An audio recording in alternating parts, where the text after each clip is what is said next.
안녕하십니까, 정인태입니다. 사기 업무상 횡령 혐의로 31명에게 고소당한 거짓 신인, 이번엔 끝장나나.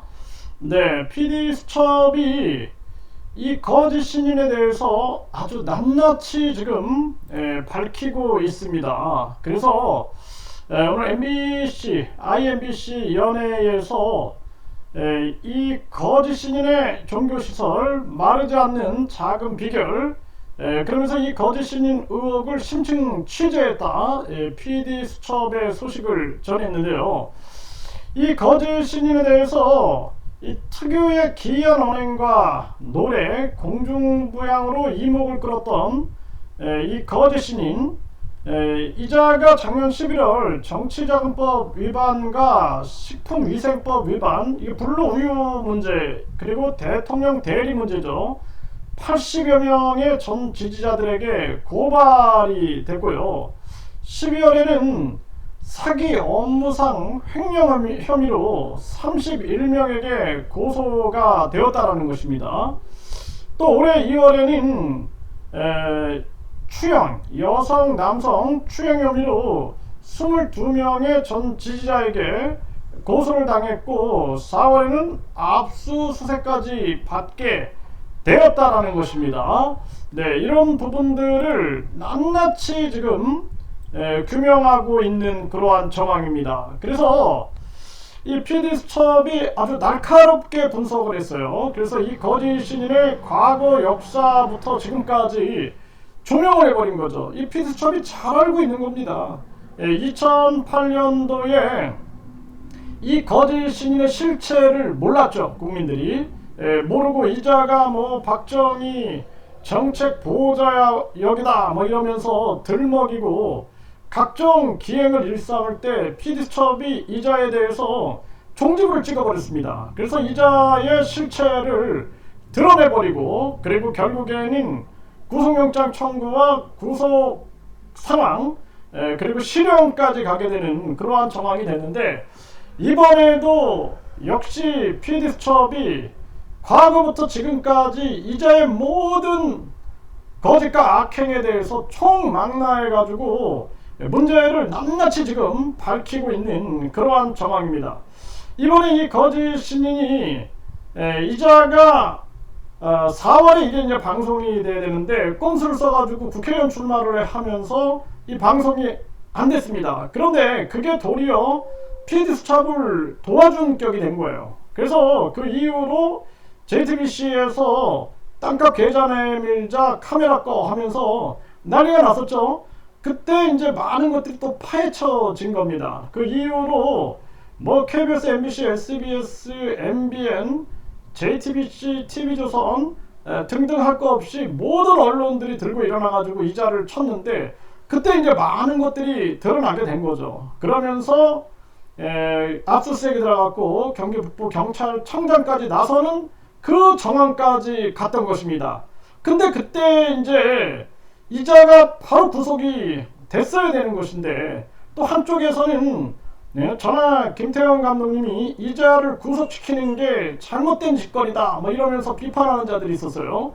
자기들이 합의해가지고 돈을 받아야 되는데 이자가 구속되면 돈을 누가 어떻게 받냐 이러면서 떠드는 자들이 있었는데, 참 기가 막힌 일이 아닐 수가 없었습니다. 결국에는 재판 과정에서 판사가 합의했냐 안 했냐 이 부분을 점검하게 되죠. 그래서 거기서 이제 합의했다 그러면은 그때는 정상 참작을 해주게 되는 것입니다. 그 길로 가야 되는 것이 바른 길이지, 뒤에서 몰래 협상이나 하려고 그러고 몰래 거래를 하려고 한다 그러면은 그거는 이자를 계속 생명을 연장시켜주는 그 격밖에 안 된다라는 것입니다. 그래서 이번에는 이자가 반드시 끝장이 나야 된다, 저는 그렇게 보고 있고요. 이번에 PD수첩이 장시간 이자의 문제에 대해서 방영을 하게 됨으로써 결국에는 이자가 완전히 그냥 빨개 벗겨질 거다, 저는 그렇게 보고 있습니다. 이걸 통해서 경기 북부 경찰청장이나 경찰청장, 또 대통령, 국회의원, 많은 사람들이 이걸 보게 될 거다. 정치권에서도 자기들의 계산기를 돌리겠죠. 돌리면서 이자를 더 이상은 자기들과 똑같은 정치인으로 대했다가는 자기들도 도매금에 넘어가겠다라는 생각을 할 것이고, 종교인들도 마찬가지 아니겠습니까? 이자를 부러워하다가는 우리도 그냥 같이 가겠다라는 생각을 하겠죠. 그렇기 때문에 정치계, 종교계도 이자에 대해서 강하게 비판을 할 수밖에 없을 것이다. 저는 그렇게 보고 있고요. 이제 언론 방송들이 다시 불을 지피고 있어요. 네, 그래서 경향신문에서도 이 전국에 퍼져 있는, 이 독버섯처럼 퍼져 있는 이자의 영업 대리점에 대해서 이 문제를 제기를 하게 된 것이죠. 네, 이번에 이 사기, 업무상 횡령, 이것도 보통 문제가 아니죠. 네, 그래서 그동안 이자가 이 블루우유를 가지고, 이 블루우유를 내가 판매하지 않았다, 그리고 뭐 지지자가 그냥 특허를 판매했다, 이런 얘기를 했어요. 그런데 이게 이제 문제는 이것을 자기 사진이나 이름을 쓰게 되면은 이것이 이제 만병통치약처럼 작동을 하는데, 이 효과나 이 기능이 더 세지기 위해서는 자기가 축복을 받아야 된다, 뭐 백국명패, 대천사, 이런 얘기를 떠들어댄 증언들이 막 나오는 거죠. 전에도 JTBC에서 이런 증언들이 나왔고, 제가 확보한 그러한 영상들 보게 되면은 이자가 그냥 축복을 하면은 약효가 세진다, 효과가 좋아진다, 이렇게 떠들어댑니다. 이렇게 되면은 이것은 사실상 사기의 혐의를 벗어나기가 상당히 어려워지는 것이죠. 돈을 받고 다른 사람을 속인 격이 돼버리는 것이죠. 이런 부분들을 강하게 경찰에서 추적을 해야 되고, 그리고 내가 이 썩지 않는 우유를 판매하지 않았다? 그런데 사실상은 자신은 경제적 이득을 얻고 있는 것이죠. 이게 나한테 축복을 받으면 효과가 높아진다, 이런 발언들이 문제가 되는 것이죠.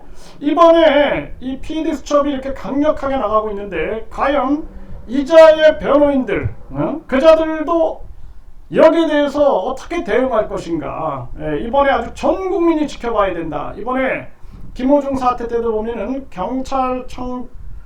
검찰총장 대행 출신의 변호사를 선임해가지고 국민들이 더 분노했거든요. 이제 제대로 된 싸움이 벌어진다. 이번에 이자를 비호하는 세력들, 그리고 이자의 잘못을 감싸려고 하는 그러한 세력들까지도 국민들의 심판 앞에 놓이게 될 것이다. 저는 그렇게 보고 있습니다. 그래서 이자의 끝장이 이제 가까워지고 있고, 이자와 경제 공동체를 이뤘던 자들, 그래서 지금 영성센터라든지 이자의 부역자들, 이걸 조명하고 있는데, PD수첩은 잘 알고 있죠. 정명석에 대해서 보도할 때도 그 반사회적인 종교의 특성을 너무나 잘 알고 있는 것이죠. 이번에 완전히 다 밝혀내가지고 이자를 끝장내야 된다. 저는 그렇게 말씀을 드립니다.